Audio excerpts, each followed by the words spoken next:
મૃત્યુ શું છે, મૃત્યુ શા માટે છે, મૃત્યુ કેમ છે, અને મૃત્યુની અસર તમારા માંસમાં, તમારા અને મારા હાડકામાં, તમારા અને મારા રક્તની અંદર મૃત્યુ કેવી રીતના દોડે છે, અને એના જે રાક્ષસી દળો છે એ બીમારીઓને તમારા અને શરીરની અંદર, તમારા ઇમોશનની અંદર, તમારી અને મારી બુદ્ધિની અંદર અને ઈચ્છાની અંદર એ દાનવો કેવી રીતના ટ્રાવેલ કરે છે, અને ટ્રાવેલ કર્યા બાદ એ આ શરીરને કંટ્રોલ કેવી રીતના કરે છે, આ શરીરને કાબુ કેવી રીતના કરે છે. શરીરને એક વખત કાબુ કર્યા પછી આ શરીરને મૃત્યુ આપી દેવા માટે એ રાક્ષસી દળો માટે કોઈ મોટી વાત હોતી નથી. તમે અને હું જો પ્રભુ ઈસુ ખ્રિસ્ત પર વિશ્વાસ કરીએ છીએ અને એ વિશ્વાસના કારણે તમારું અને મારું એક આત્મિક યુદ્ધ શરૂ થઈ ચૂક્યું છે. જેવો પ્રભુ ઈસુ ખ્રિસ્ત પર વિશ્વાસ કરે છે એવું એક અલગ સ્તરનું આત્મિક યુદ્ધ છે. જેવો બિલકુલ વિશ્વાસ નથી કરતા એવો યુદ્ધમાં જ નથી, અને જેવો નવો જન્મ પામી ચૂક્યા છે ત્યાર પછી જે આત્મિક જીવન જીવે છે એઓની પાસે એક અલગ લેવલનો એક આત્મિક યુદ્ધો એઓની પાસે આવે છે. આ ત્રણ પ્રકારના જે યુદ્ધો એક મનુષ્યના જીવનની અંદર આવે છે એ આસાન નથી હોતા. આજે હું તમારા આત્માની સાથે કનેક્ટેડ કઈ એવી બાબતો છે જેઓને ખુલ્લી કરવા માંગુ છું, અને એના માટે આપણે વચન દ્વારા પાયો નાખીશું અને વચનથી વાંચીશું, સમજીશું અને ગહેરાઈની અંદર જવા માટે આપણે પ્રયત્ન કરીશું. પ્રકટીકરણનું પુસ્તક એમનો અધ્યાય નંબર 20 અને વચન નંબર 13. બાઇબલ અહીં તમને અને મને કઈક બાબતોનો ખુલાસો કરે છે, અને એ ખુલાસો મૃત્યુ પરથી પડદો હટાવે છે. દુનિયામાં એવું કોઈ માર્મિક પુસ્તક નથી કે જે આ મૃત્યુ પરથી પડદો હટાવી શકે અને મૃત્યુના પહેલે પાર જઈને એ હકીકતી દુનિયાનું વર્ણન શબ્દના રૂપની અંદર કરી શકે. એવું કોઈ માર્મિક પુસ્તક નથી. એનો ઉલ્લેખ કેવળ આપણને બાઇબલની અંદર જોવા મળે છે, અને બાઇબલ તમને અને મને એમ કહે છે કે મરણે તથા હાદેસે પર પોતાનામાં જેવો મુયેલા હતા એઓને આપ્યા બોલે તો મરણ અહીં સજીવ અવસ્થામાં જોવા મળે છે, નિર્જીવ અવસ્થામાં નથી. કોઈ બી કન્ફ્યુઝ ન રહે મરણને લઈને. યદિ તમે શરીરમાં છો, તમે પ્રાણમાં છો, તમે આત્મામાં છો, તો તમે કન્ફ્યુઝ ન રહો. મરણ નિર્જીવ નથી.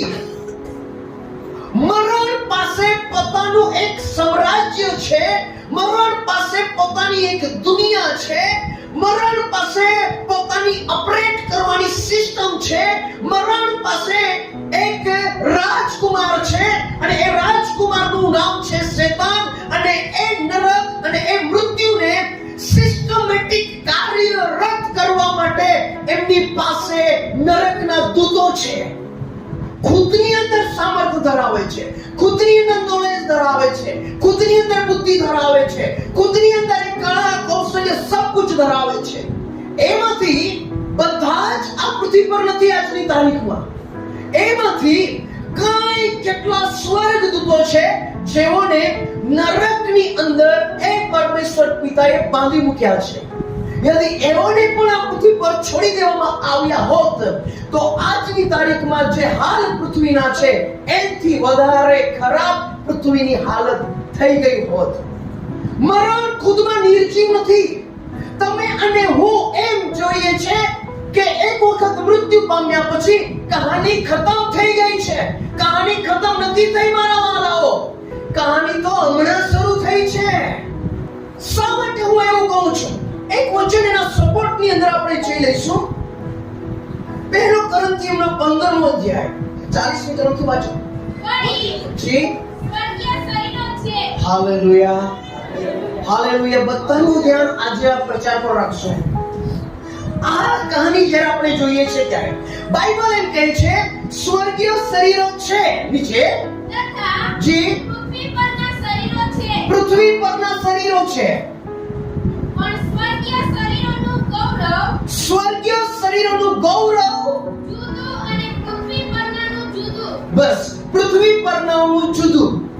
મતલબ જે પૃથ્વી પર જે તમે અને હું જીવીએ છે, અહીં આપણે અભ્યાસ કરીએ છીએ, એજ્યુકેશન પ્રાપ્ત કરીએ છીએ, સર્ટિફિકેટો મેળવીએ છીએ અને જ્ઞાન બુદ્ધિ ડાપણ પ્રાપ્ત કરીને આપણે આપણી કલા બુદ્ધિ કૌશલ્યને ડેવલપ કરીને આ પૃથ્વી પર એક આપણે અધિકારીના ફર્સ્ટ ક્લાસ અધિકાર સુધી આપણે જઈ શકીએ છીએ અને આપણે બહુ ઊંચા લેવલ અને ગાદી પર બેસી શકીએ છીએ. આ પૃથ્વી પરના શરીરનું ગૌરવ છે.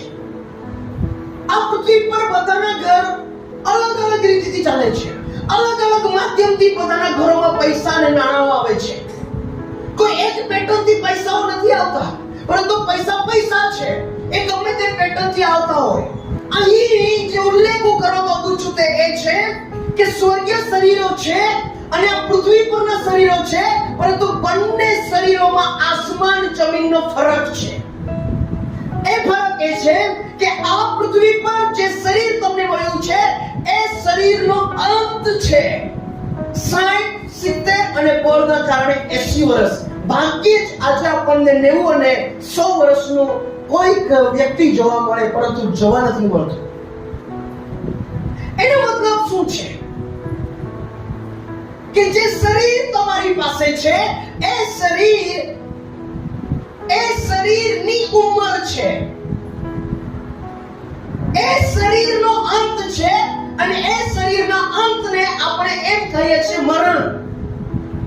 એ તમારા આત્માનો અંત નથી. શું તમે મારી સાથે છો? એ તમારો શરીરનો અંત છે અને જે તમારા મનથી તમે કર્યું છે એ મન દૈહિક મનમાંથી આત્મિક મનની અંદર ટ્રાન્સફર થઈને જેમ ઝેરોક્સ કરીએ છે તેમ તમે જે આ શરીરમાં રહીને કરો છો તે બધું જ તમારા આત્માના મનમાં જઈને ઝેરોક્સ થઈ જાય છે અને એ કોપી, આખી કોપી આત્માની સાથે જોડાઈને શરીરને અલગ કરીને, આ ભેજોને અલગ કરીને, ખોપરીને અલગ કરીને, આ ખોપરીમાં રહીને તમે અને મેં જે ગલત કામો, વિચારો, સોચ વિચાર, પ્લાનો કર્યા એ તો સંસારમાં બળી જાય છે. પરંતુ એના અંદર જે સિસ્ટમ છે, જે કલ્પના કરવાની સિસ્ટમ છે, જે વિચાર કરવાની સિસ્ટમ છે, જે નિર્ણય લેવાની સિસ્ટમ છે, જેમાંથી ઇમોશન નીકળે છે, એ તમામ બાબતો એ આત્માના મનમાં જઈને ઝેરોક્સની સમાન છપાઈ જાય છે. એક બી કાનો નથી છૂટતો અને એક બી માત્રા નથી છૂટતી. જે કંઈ તમે અહીં કરશો આ સિસ્ટમમાં તે સેમ એ આત્માની સિસ્ટમની અંદર જોઈને કોપી થઈ જશે. यदि એ કોપી ન થાય તો પરમેશ્વર તમારો અને મારો ન્યાય કેવી રીતના કરશે? यदि એ કોપી ન થાય અને यदि તમે ને હું એમ શાયદ વિચાર કરતા હો કે મારા મૃત્યુ પછી તો જે હું જીવ્યો છું એનો કઈ લેખા જોખા કઈ કામનો નથી, તો તમે ગલત ફેમીમાં છો. શું તમે આજે મારી સાથે છો? તો તમે ગલત ફેમીમાં છો. મને કહેવા દો, એ જ્યારે એની સાથે છપાઈ જાય છે તો એ આત્મા જ્યારે નરકની અંદર યા સ્વર્ગની અંદર જાય છે તો એ યાદોની સાથે, એ અફસોસની સાથે, એ ગંદી બાબતોની સાથે કે મેં પૃથ્વી પર આવું કેમ કર્યું, એ અફસોસની સાથે નરકની અંદર પોતાનું જીવન પીડા અને દુઃખની અંદર એ વ્યતીત કરે છે. પૃથ્વી પર શાયદ તમને ને મને, તમારો ને મારો એક પણ પાપ યાદ નહીં આવે, પરંતુ એક મિનિટનું પાપ તમને ને મને યાદ આવશે નરકમાં, કેમ કે ત્યાં અફસોસ રહેશે. અને એક કોપી જ્યારે આત્માની અંદર જાય છે તો એથી તમારો અને મારો ન્યાય થવાનો છે અને ત્યાં તમારી પાસે પરિણામ આવવાનું છે. એટલા માટે કહું છું, મરણ એ તમારો અંત નથી. મરણ એ એવી જગ્યા અને એવું સ્થાન છે જ્યાંથી તમારી એક હકીકતી દુનિયા શરૂ થાય છે. એ હું નથી કહેતો, મારો બાઇબલ કહે છે. હાલેલુયા, હાલેલુયા, ઈસુ પ્રભુ કી. અને અહીં વચન એમ લખે છે, આપણે વિશ્વાસની અંદર વાંચી ગયા કે મરણે અને હાદેસે એઓની અંદર જેવો જે આત્માઓને આ પૃથ્વી પર રહેતા જે આત્માઓ મરણ પામ્યા, એ આત્માઓ જે મરણની સત્તામાં હતા, હાદેસની સત્તામાં હતા, મતલબ કે મરણે, નરકે જે આત્માઓને બાંધી મૂક્યા છે, એ આત્માઓને એક દિવસ છોડવામાં આવશે. પૂછો મને, નવીનભાઈ કેમ? રીઝન એ છે એમને છોડવા પાછળનું, કેમ કે પ્રભુ ઈસુ ખ્રિસ્તનું આગમન થયા પહેલા આજે જેઓ મરી જાય છે અને યતિ નરકની અંદર જાય છે, તો એઓને ખબર નથી, એઓનો ન્યાય બાકી છે. માટે એઓનો ન્યાય થાય અને એઓને પ્રૂફ કરવામાં આવે કે તમે કયા કારણસર આ સ્થાન પર છો, તે બતાવવા માટે પરમેશ્વર કંઈક પોલોના માટે એઓને બહાર આવશે. પણ મજેદાર વાત અહીં એક છે. મજેદાર વાત એ છે કે ફરીથી તમને એ મરણમાં નહીં નાખે. જે મરણે તમને આ જે મરણ આજે તમને પકડે છે, એ મરણ એક દિવસ ઈસુને આ આત્મા આપી દેશે. આપી દીધા પછી ઈસુ ફરી એ મરણને સોંપવાનો નથી. એ મરણને સોંપવાનો નથી. જુઓ, હું થોડા મરણ પરથી પડદો હટાવવાનો પ્રયત્ન કરું છું. આને થોડું સમજવા માટે તમે તમારા શરીરની પાંચે પાંચ ઇન્દ્રિયોને એક્ટિવ રાખો. કેમ હું જ્યારે મરણની વાતચીત કરું છું ત્યારે બુદ્ધિ આપણી સમજની બહારની વાતો છે, આપણી જાણકારીની બહારની વાતો છે, જે અલૌકિક બાબતો છે, જેનું કનેક્શનશીપ તમારા આત્મા સાથે છે, એ બાબતો અહીંથી રિવીલ થાય છે. હવે શું થશે? પરમેશ્વર એ સેમ મરણને એ આત્મા સોંપવાનો નથી. બ્રધર, બે ભાઈઓ અહીંયા આવશો સ્ટેજ પર, થોડું હું તમને પ્રેક્ટિકલ કરીને બતાવવા. માની લો આ ઈસુ ખ્રિસ્ત છે અને આ છે મરણ. તો આદમથી તો ઈસુ સુધી જેટલા લોકો આ પૃથ્વી પર જન્મ લઈને આવ્યા અને એવો સ્વર્ગમાં નથી ગયા, એ આત્માઓ અને ઈસુથી લઈને મીન્સ 2000 વર્ષ 2025 વર્ષ પૂર્વેની વાત છે. ઈસુથી ઈસવીસન શરૂ થયું છે. હવે ઈસુથી તો ઈસુનું બીજું આગમન ન થાય આ પૃથ્વી પર, ત્યાં સુધીનો જે સમયગાળો છે, એ સમયગાળોને કહેવામાં આવે છે, બોલો બધા, કૃપાનો સમય. કૃપાનો સમય.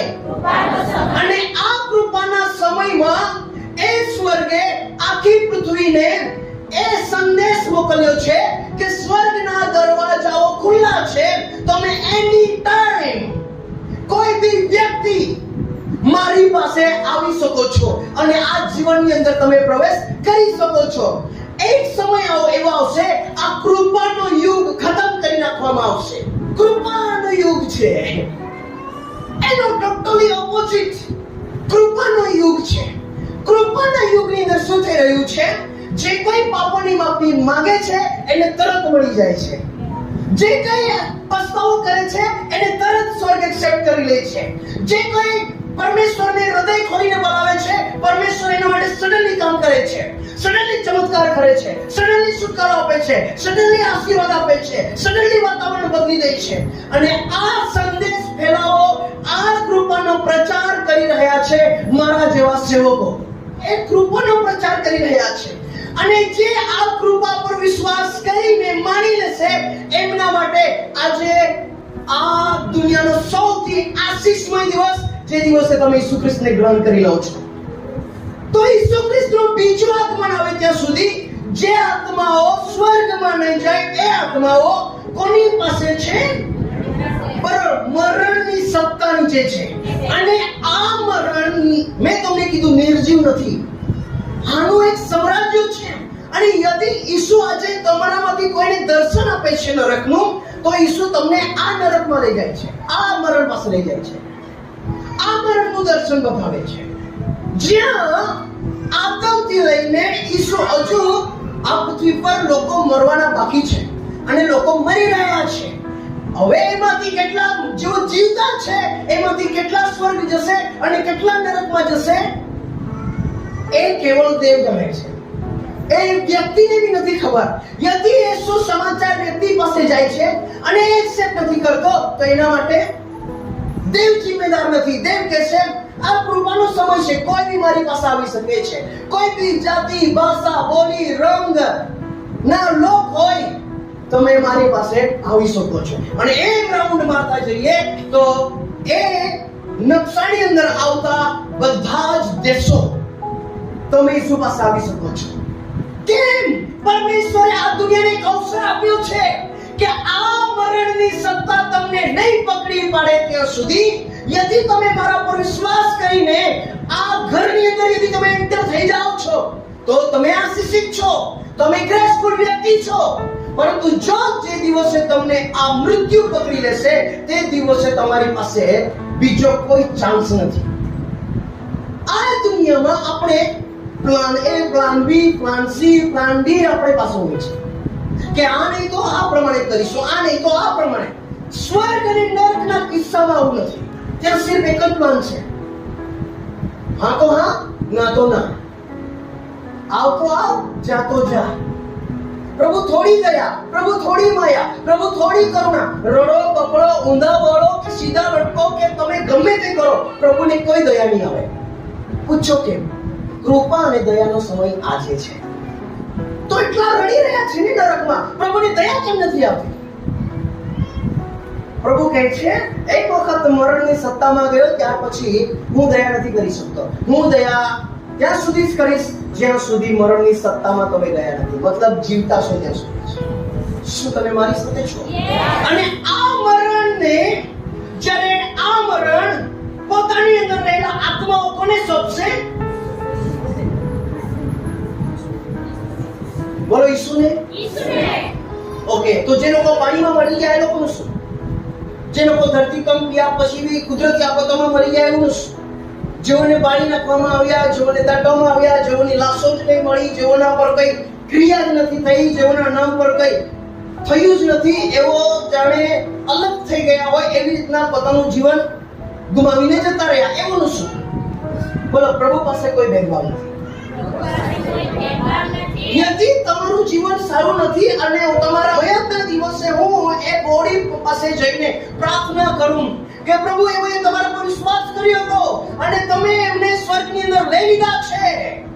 હું મારા શબ્દો લોકોને બહુ સારા લાગશે, બહુ સરસ પ્રાર્થના કરી, પણ પ્રભુ મારી પ્રાર્થના સાંભળીને એને સ્વર્ગમાં નહીં લે એ વાત 100%ની છે. યદિ એવી રીતના જ રહેતો તો આ મીટિંગ કરવાની જરૂરત નહીં હતી, ચર્ચમાં આવવાની જરૂરત નહીં હતી. એક પાસ્ટરે એક ગામમાં જઈને ખાલી એક નાનકડા રૂમની અંદર બેસી રહેવાનું હતું, ગામમાં કોણ મરે છે એની રાહ જોવાનું હતું અને જઈને કહેવાનું હતું કે આના આત્માને સ્વર્ગમાં લઈ લે.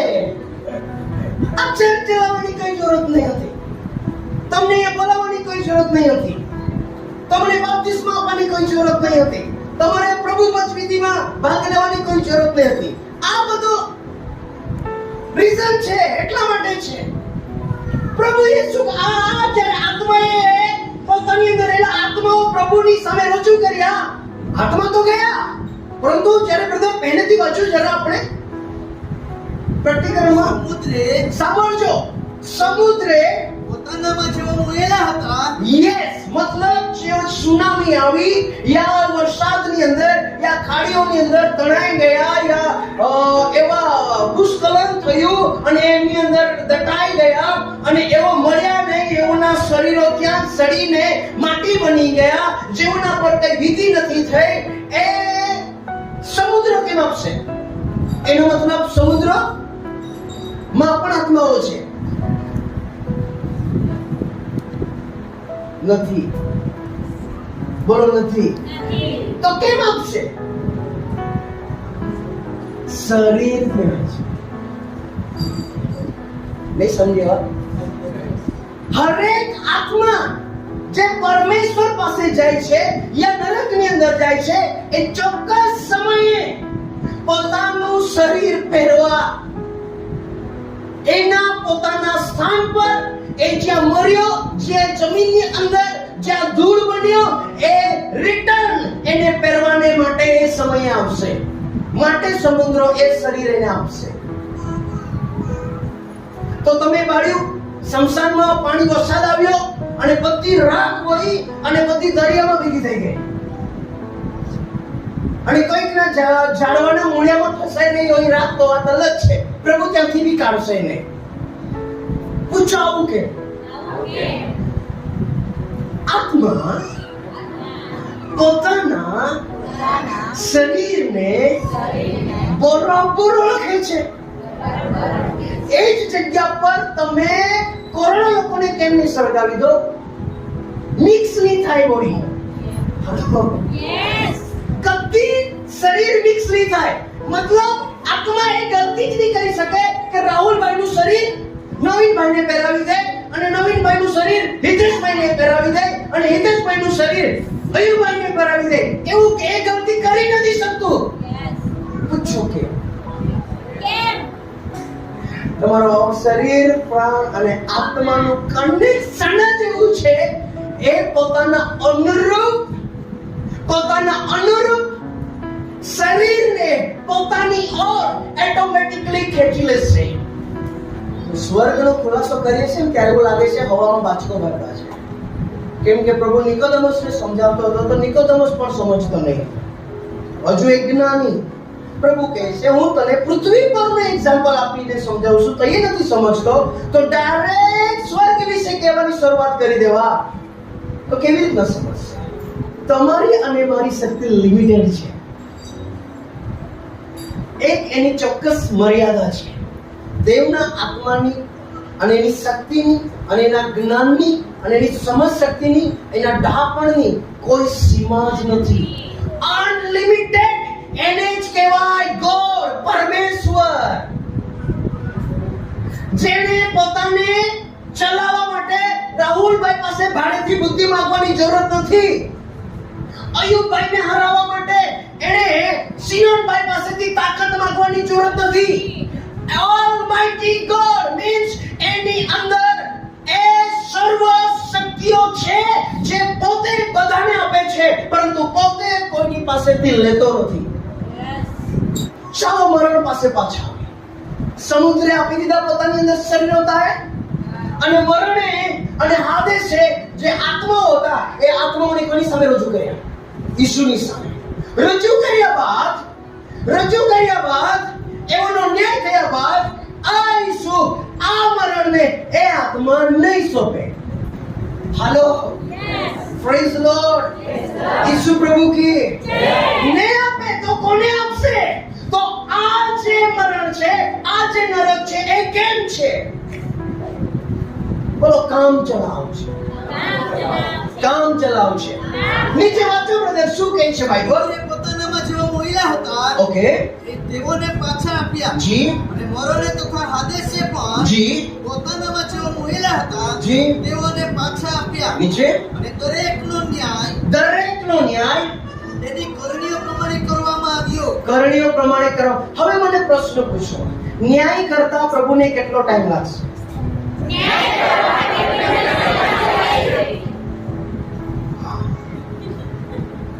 એ પ્રભુ છે ને, આપણને આટલા જણાનું મેનેજમેન્ટ કરતા કલાકો નીકળી જાય, દિવસો નીકળી જાય. એને તો આખી દુનિયામાં જેટલા જન્મ્યા છે બધાનો ન્યાય કરવાનો છે. કેટલો ટાઈમ લાગશે? બોલો, એટલે જ એ દેવ છે અને એટલે જ આપણે માણસ છીએ. બાઇબલ એમ કહે છે દેવની દ્રષ્ટિમાં એક દિવસ બરાબર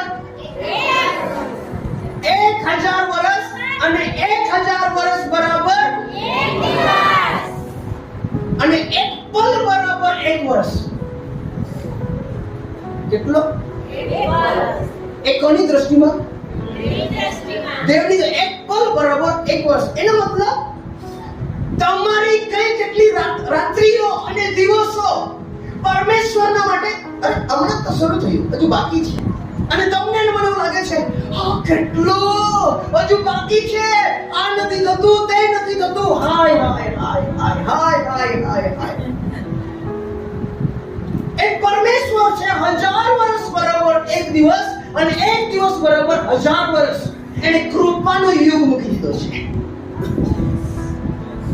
અને એ સમય છે 2025નું વર્ષ રનિંગ છે. તમે આને અને હું 30 માં શું કરીશું, 29 માં શું કરીશું, 32 માં શું કરીશું, 33 માં શું કરીશું, સપના જોયા કરો. પ્રભુ એ જોઈ છે, મંડળી એ જોઈ છે કે આ કૃપા ખતમ ક્યારે થાય અને હું મારા બાપના રાજ્યમાં જાઉં ત્યારે. શરીરના કારણે આત્મા જેમ ફુગાની અંદર હવા હોય છે ને, અને ફુગાને આપણે શું કરીએ છીએ, દોરીથી બાંધી મૂકીએ છીએ, એવી રીતના જ તમારા અને મારા શરીરે આત્માને બાંધી મૂક્યો છે. જે દિવસે આ ફુગો ફૂટ્યો, હવા નીકળી. આ સાધારણ એક્ઝામ્પલ થી તો સમજી જાઓ. નહીં ફુગો રહ્યો, નહીં હવા નહીં, એનું શું થયું કાંઈ જ ખબર નહીં. અને એ હવા ક્યાં જતી રહી એ બી આ આંખો જોઈ શકતી નથી. કઈ જ નહીં. કોઈ યુરિયા નહીં, કોઈ ડીએપી નહીં, કોઈ પરસેવો નહીં, કોઈ રોગ નહીં, કોઈ બીમારી નહીં, કોઈ હોસ્પિટલ નહીં, કોઈ એક્સરે નહીં, કોઈ જ નહીં. નહીં રૂપિયા, નહીં ચાંદી, નહીં સોનું. દેખાય તો પહેરે અને કરે અને દવાખાને જાય છે જ નહીં, કરશે. એ જીવનનો પ્રચાર અમે કરીએ છીએ. હાલેલુયા, ઈસુ પ્રભુ કી. અમારી ઈચ્છા છે જેટલા તમે આ શરીરના બોક્સ અને ખોખાને છોડીને જતા રહો એટલું સારું છે. હું જરા આવો પ્રચાર કરું છું ત્યારે લોકો મને પર આક્ષેપ મૂકે છે અને મને કહે છે, નવીનભાઈ તમે અમને જલ્દી મારવા માટે આવ્યા છો. નહીં, અમે જીવન આપવા માટે આવ્યા છે. Hallelujah, praise the lord. જેવા આ બોક્સ આપણે ફોડીશું, બધામાંથી એક જ શું નીકળશે, આત્મા. અને એ આત્મા ક્યાં જતી રહેશે? એ આત્મા તમે શરીરમાં એકરૂપ નથી, મનથી એકરૂપ નથી, ચહેરાથી એકરૂપ નથી. કોઈ કાળા ગોરા છો, બધા છો, પરંતુ આત્મામાં તમે એક છો. અને આ એકીકરણ જતું રહેશે મારા બાપના ઘરમાં, જ્યાં કોઈ ઉચ્ચ નથી, કોઈ નીચ નથી. નવાઈની વાત કેમ? ગલાતી શું કહે છે? 3:27 થી વાંચો. કેમ કે તમારામાંના જેટલા ખ્રિસ્તમાં બાપ્તિસ્મા પામ્યા તેટલાએ ખ્રિસ્તને પહેરી લીધો. માટે હવે યહૂદી કે ગ્રીક કોઈ નથી, દાસ કે સ્વતંત્ર કોઈ નથી, પુરુષ કે સ્ત્રી કોઈ નથી. આગળ સ્ત્રી કે પુરુષ તો સ્વર્ગમાં જઈને પત્નીને નહીં શોધવા જતા, કેમ કે ત્યાં તમને નહીં મળે. દરિયો જોયો છે? કોઈ વખત ફરવા જજો દરિયામાં, અને દરિયાના કિનારા પર જ્યારે તમે ઊભા રહો તો એ મહેસૂસ કરજો કે પાણીના જગ્યા પર આગ છે અને હું એ દરિયામાં ફસાયેલો છું. કિનારો સદતા સદતા મને કિનારો નહીં મળે, સહાય માંગતા માંગતા મને સહાય નહીં મળે. એવી જ કંઈક સિચ્યુએશન નરકની અંદર છે જ્યાંથી કોઈ આત્મા બહાર નહીં નીકળી શકે. અને આને નામ આપવામાં આવ્યું છે ખાઈ, આગની ખાઈ. ત્યાં આ રાક્ષસને જેણે આખી પૃથ્વીને ભમાવી, આખી પૃથ્વીને સતાવી, જે મરણનો રાજકુમાર છે, જે પોતાને બહુ મહાન કહેવાય છે, એને પકડીને હંમેશના માટે એ ખાઈની અંદર એને પણ નાખી દેવામાં આવ્યો. નીચે વાંચો બ્રધર. મરણ તથા હાદેસને અગ્નિની ખાઈમાં નાખવામાં આવ્યા. અગ્નિની ખાઈ એ જ બીજું મરણ છે. અગ્નિની ખાઈ એ જ બીજું મરણ છે. મેં તમને પહેલા જ કીધું હતું, આ મરણ તો કંઈ જ નથી, હકીકત પછી શરૂ થાય છે. કોણ છે આ રાજકુમાર જે આજે દુનિયાને ભમાવી રહ્યો છે? પહેલો કોરિન્થી 4 અને 4 થી બ્રધર વાંચો, બાઇબલ શું કહે છે? હા, આ જગતના દેવે અવિશ્વાસીઓના મન આંધળા કર્યા છે. અવિશ્વાસીઓના મન આંધળા કર્યા છે. એ સારું કે કેમ આંધળા કર્યા છે? ખ્રિસ્ત જે દેવની પ્રતિમા છે, ઈસુ જે ખરેખર દેવની પ્રતિમા છે, તેના મહિમાની સુવાર્તાના હા, પ્રકાશનો ઉદય તેઓ પર ન થાય. મતલબ આ રહસ્યો બીજા લોકો સમજી નહીં શકે, માટે એવો આ શેતાન કામ કરે છે, એઓના મનની આંખોને આંધળી કરે છે. और एक खुलासा आपने આપણે જોઈશું. પ્રકટીકરણ 20મો અધ્યાય અને પહેલી કલમ વાંચશો બ્રધર. ત્યાં બાઇબલ શું કહે છે? હા, પછી એક દૂતને એક સ્વર્ગદૂતને આકાશમાંથી ઉતરતો જોયો. આકાશમાંથી ઉતરતો જોયો. એની પાસે ઊંડાણની કૂંચી હતી. સાંભળો, એ સ્વર્ગદૂત પાસે એક કૂંચી છે, ચાવી છે. ચાવી છે મતલબ ચોક્કસપણે ત્યાં તાળું હશે. ચોક્કસપણે ત્યાં તાળું છે. અને એ તાળું હું ચાવીઓનો મોટો ગુચ્છો લઈને જાઉં તો ખુલવાનું નથી, પણ મારે પરફેક્ટ ચાવી લઈને જવી પડશે. પરફેક્ટ ચાવી લઈને જવી પડશે તો જ તાળું ખુલશે. એવી રીતના જ ઈસુ ખ્રિસ્ત પણ છે. મારા ભાઈ અને મારી બહેન, તાળું છે તો એની ચોક્કસ ચાવી એક જ હોય છે. બધી ચાવીઓ નથી હોતી. ચાવીઓ બધી હોતી નથી. તમે ઘરે તાળું લગાવીને આવ્યા, હવે કઈ નહીં, પડોશીના ઘરના તાળાની ચાવી લઈને જોજો અને ઉઘાડી દેજો, ખુલશે કે કેમ તમારું ઘર? નહીં ખુલે. સ્વર્ગ પણ કંઈક એવું જ છે જે હોય કોઈ ચાવીથી નહીં ખુલશે. એ સ્વર્ગની અંદર જે તાળું છે એને લાગતું વળગતું જે કંઈ બી છે એ ચાવી ଯଦି તમે એની અંદર તાળાની અંદર નાખશો તો ઓટોમેટિક ખુલી જશે.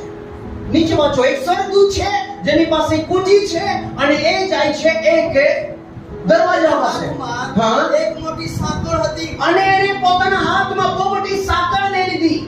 તેણે પેલા અજગરને, પેલો અજગર એટલે ઘરડો સર્પ, એટલે ઘરડો સર્પ, સાપ. જુઓ, બાઇબલની અંદર શૈતાનનું બીજું નામ છે સાપ. અને એ અજગર જે હવા પાસે ગયો, એ અજગરનું નામ ફરીથી પ્રકટીકરણની અંદર આવે છે. એ સાપનું નામ ફરીથી આવે છે અને એનો સમાનાર્થી શબ્દ યુઝ કરે છે. એ ઘરડો સર્પ જેને જે દોષ મૂકનાર, જે દોષ મૂકે છે લોકો પર શૈતાન છે. અને શૈતાન છે. એને પકડવા માટે એક સ્વર્ગદૂત. જુઓ, શૈતાનની કેટલી અવકાત છે સ્વર્ગની આગળ? પૂછો મને, નવીનભાઈ, કેટલી? સારી રીતના પૂછો.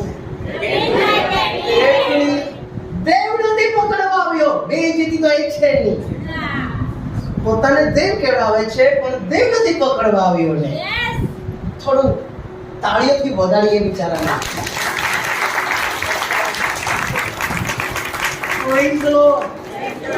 લોકોના ખાડા ખોદવા કરતા આ ટપોરીની ખાડા ખોદો ને, આને તો ઉઠાવીને રાખીએ આપણે શિર પર.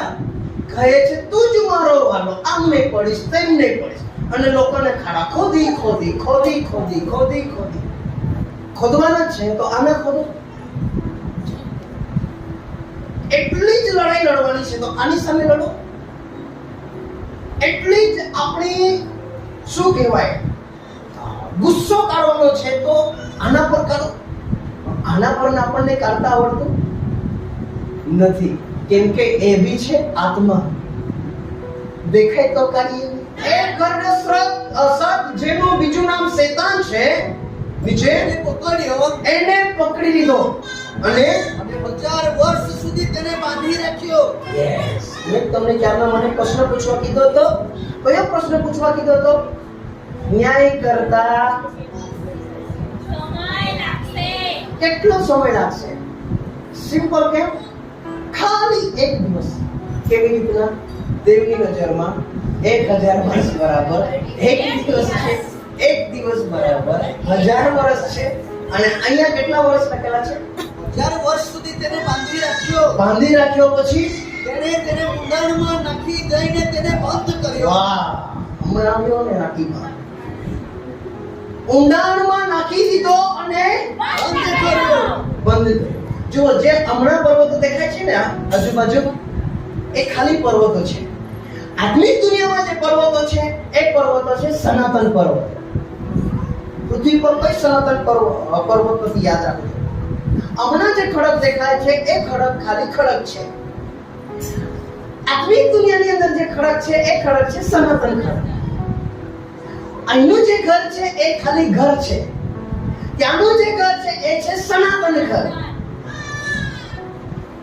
એટલા માટે તમે જે અહીંયા માણસ છો, જ્યારે તમે આત્મામાં જતા રહો છો ત્યારે તમે શું થઈ જાઓ છો? સનાતન ઘરના રહેવાસી. પૃથ્વી કોણે બનાવી? દેવે બનાવી. સમુદ્ર કોણે બનાવ્યો? દેવે બનાવ્યો. સનાતન બનાવે અને મરી જાય એવું કદી બની નથી શકતું. અમર વ્યક્તિ બનાવે અને બનાવેલી વસ્તુ મરી જાય એ બની નથી શકતું. તમારું ઘર બનાવેલું 50 વર્ષમાં જર્જરિત થઈ જશે. કેમ? કેમ કે હું બી મરેલો અને મારી બનાવેલી વસ્તુ બી મરે.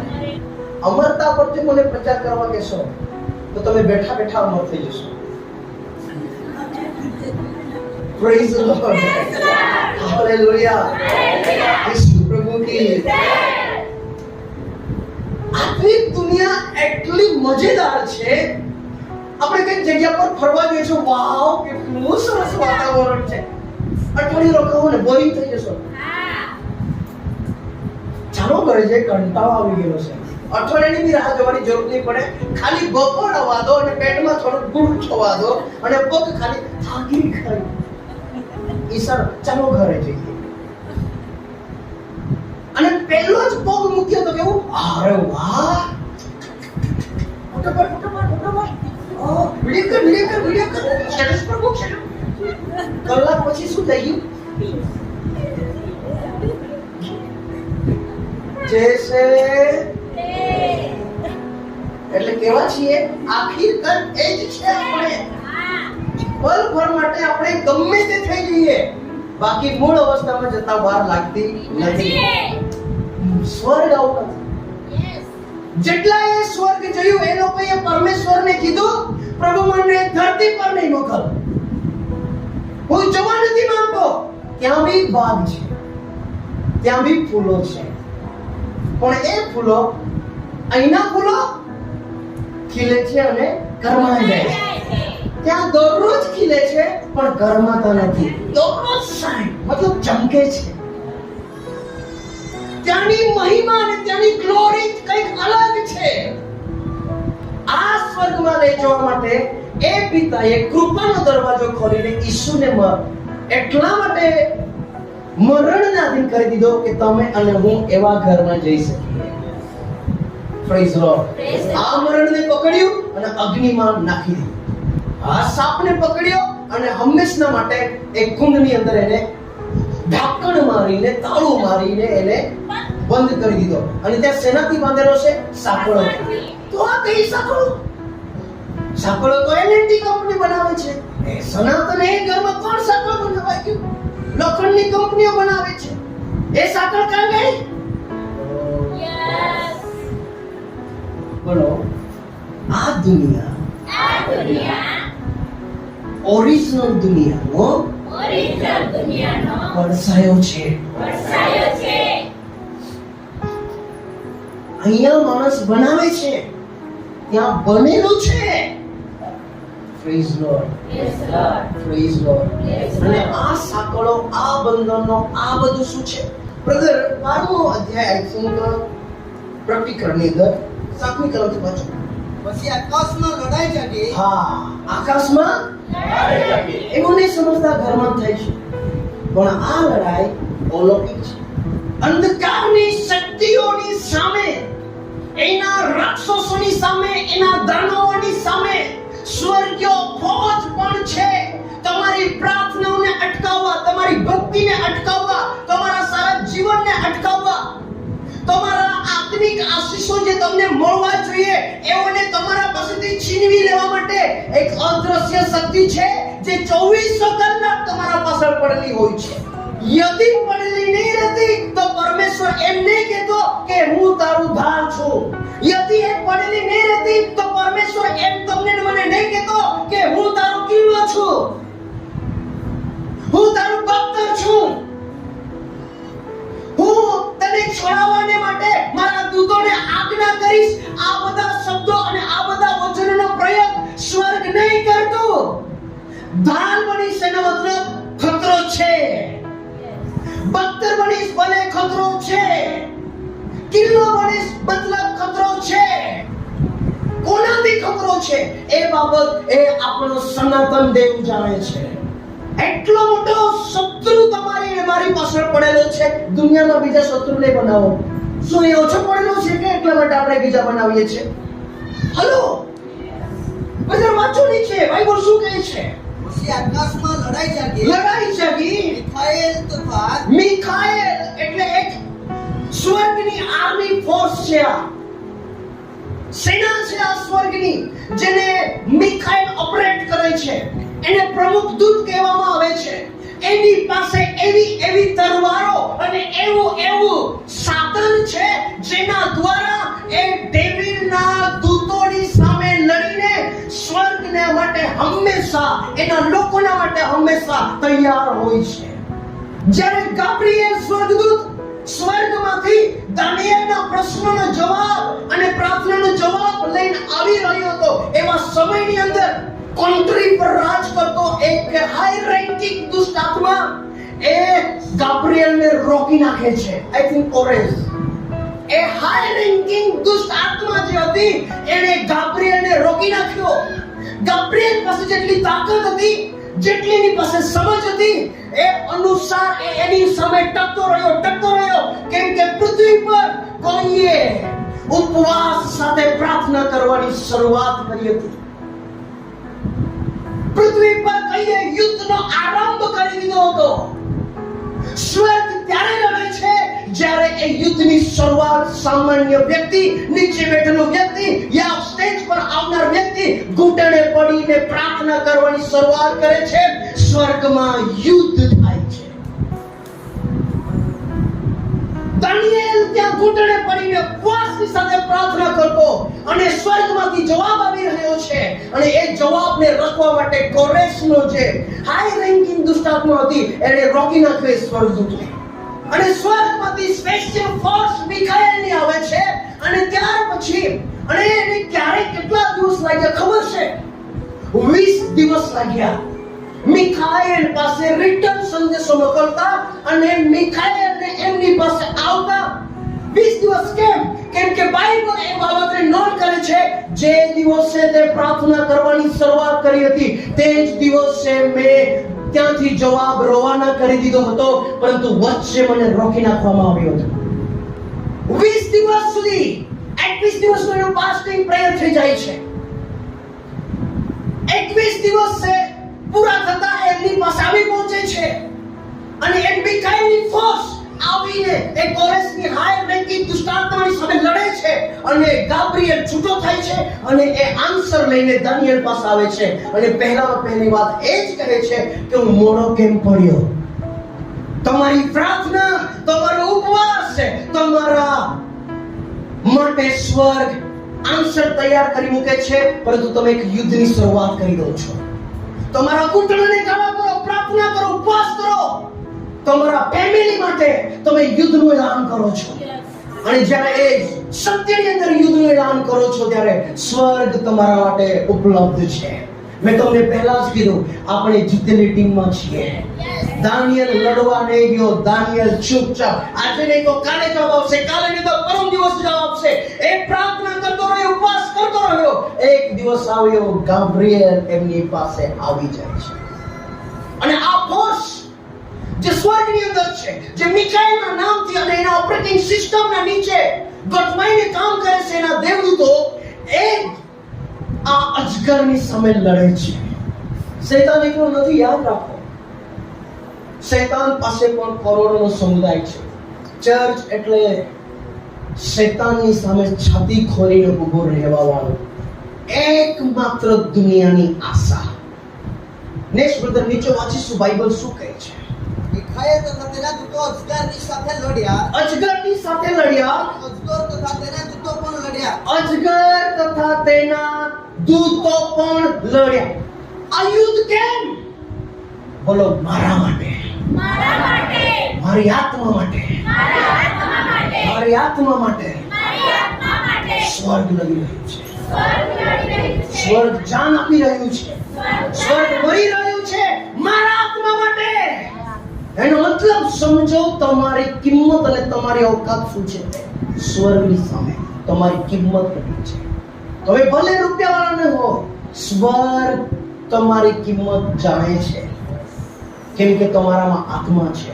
આત્મા પરમેશ્વરનો ખજાનો છે અને એ ખજાનાને શૈતાન બી ચોરવા માંગે છે અને દેવ પોતાના ઘરમાં લઈ જવા માંગે છે. શૈતાનને ચોરવા દેવા નથી માંગતો પરમેશ્વર. કોઈ ખોટું કરીને, કંઈ ગલત કરીને તમારી સાથે ગમે તે થતું હોય, તમે ઈમાનદારી અને વફાદારી પૂર્વક ઉભા રહો. તમારા માટે સ્વર્ગ એટલું કરી શકતું હોય, આ પૃથ્વી પર તમે અને હું આ નાની નાની બાબતોના માટે આપણે આપણા માઇન્ડને ડિસ્ટર્બ નહીં કરી શકીએ. એ આત્માના માટે થયેલું છે. અજગરની સામે લડ્યા, એના દૂતોની સામે લડ્યા, એની ફોર્સની સામે લડે છે આ ફોર્સ. હવે એને એક્ટિવેટ કોણ કરે છે? બોલો. જે આત્મા પર ઈસુનું લોહી છે, એ વ્યક્તિ જ્યારે આ પૃથ્વી પર પ્રાર્થના કરે છે, તમે જ્યારે હાલેલુયા, પ્રેઝ ધ લોર્ડ, ઈસુના નામમાં તમારા ચરણોમાં આવો છો, એટલા શબ્દો બોલતાની સાથે આર્મી એક્ટિવ થઈ જાય છે.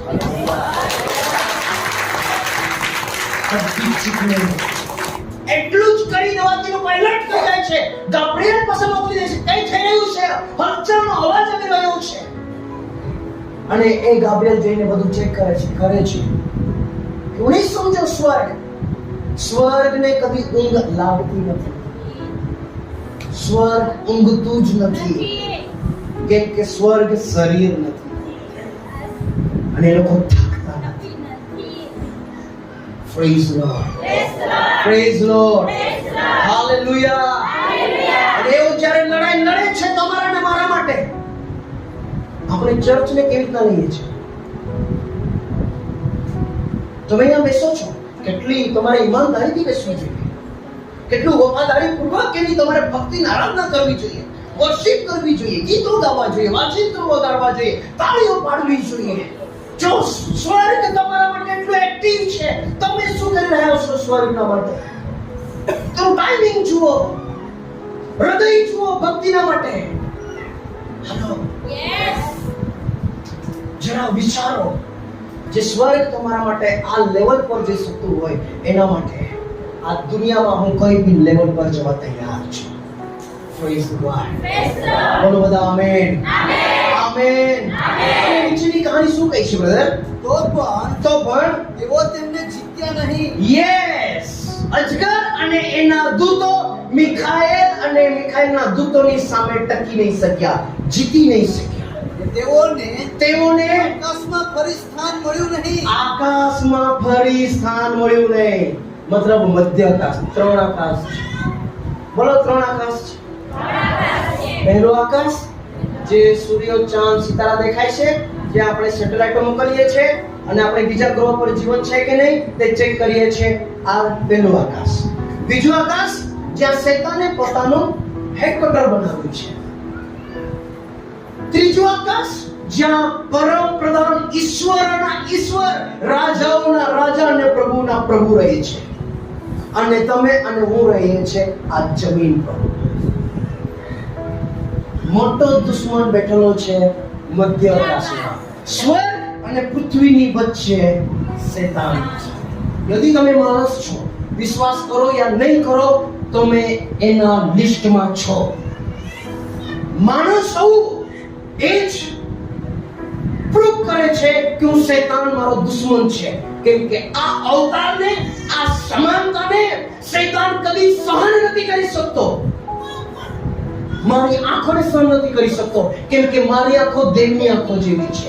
મારા કાનને સહન નથી કરી શકતો, કેમ કે આ કાન દેવ જેવા છે. મારા હાથને સહન નથી કરી શકતો, કેમ કે આ હાથ દેવ જેવા છે. મને દેવદૂતો જેવો નથી બનાવ્યો, મને દેવ જેવો બનાવવામાં આવ્યો છે. માટે આ કાપા કૂપી શરૂઆત કરી દીધી છે. કાપા કૂપી શરૂઆત કરી દીધી છે. આની અંદર રોગો નાખવાની શરૂઆત કરી દીધી છે. ઓ ભયંકર જે ટેટુ પાડે છે પોતાના શરીર પર, એ ડેવિલના બધા કારતૂતા છે, કુયુક્તિઓ છે આખા શરીરને. તમે જોજો, બ્લેક કરી મૂકે છે. હોલીવુડ, બોલીવુડ જેઓને તમે પ્રેમ કરો છો એઓના શરીરોને જોજો, એઓ આખા ડેવિલને પોતાના શરીર પર છાપ મૂકીને પ્રૂવ કરે છે કે અમે દેવના નથી. એવા અમને આપણે ટીવી પર મૂકીશું. ઓરિજિનલ હીરો એ છે જે મને પાપોથી છોડાવીને સ્વર્ગમાં લઈ જાય. હાલેલુયા. એને આપણે સાથે રાખીએ. એને જોવામાં, એ ઈસુને જોવામાં તમારી જિંદગી કાઢી નાખો. જેઓને તમારું નામ નથી ખબર એવાઓને જોવાને માટે તમારી જિંદગી કેમ બરબાદ કરો છો? આખા શરીરને તહેસ નહેસ કરી નાખ્યું છે. યદિ તમે કંઈક બાઇક રેસર છો, તમને બાઇક ચલાવવાનો શોખ ચડે છે, આવી ગાડી લો, તેવી ગાડી લો, આવું તમને કંઈક સ્વભાવ તમને ઉત્તેજિત કરી રહ્યો છે, સાવધાન. તમે કોને ફોલો કરી રહ્યા છો? એક દિવસ આવી રહ્યો છે એ ડેવિલનો, જે સમયે આકાશમાંથી સ્વર્ગદૂત આવે છે અને પકડે છે અને કુંડની અંદર નાખી દે છે. તે સમયે આખી દુનિયાને આછાદ કરી દેવામાં આવે છે. અફસોસ એ લોકોનો જેઓએ આ પૃથ્વી પર રહીને એ જીવતા દેવ પર વિશ્વાસ નથી કર્યો. આજે દરવાજો ખુલ્લો છે, તમે માની શકો છો. આજે દરવાજો ખુલ્લો છે, એક્સેપ્ટ કરી શકો છો અને પોતાનું જીવન તમે જીવી શકો છો. આજે ઘણા લોકોને ટાઈમ નથી મળ્યો ચર્ચમાં આવવા માટે. તમારી ને મારી પાસે સમય છે. ભાગ્યશાળી છે આપણે જેની ઉપસ્થિતિમાં આવ્યા છે. આ રહસ્યને જ્યારે આપણે જાણીએ છીએ ત્યારે લાગે છે કે મારો સમય આપેલો વ્યર્થ નથી. હું જીવતા દેવને મારો સમય આપી રહ્યો છું. હાલેલુયા. મૃત્યુ માંસમાં છે, મૃત્યુ લોહીમાં છે, મૃત્યુ હાડકામાં છે, મૃત્યુ તમારા આત્મામાં નથી. પરંતુ એનું એક સ્થાન છે, બીજું મરણ. એ સ્થાન પર નાખી દેવામાં આવશે. એના પહેલા તમારી પાસે અવસર છે, તમે આ બાબતમાંથી બહાર નીકળી શકો છો.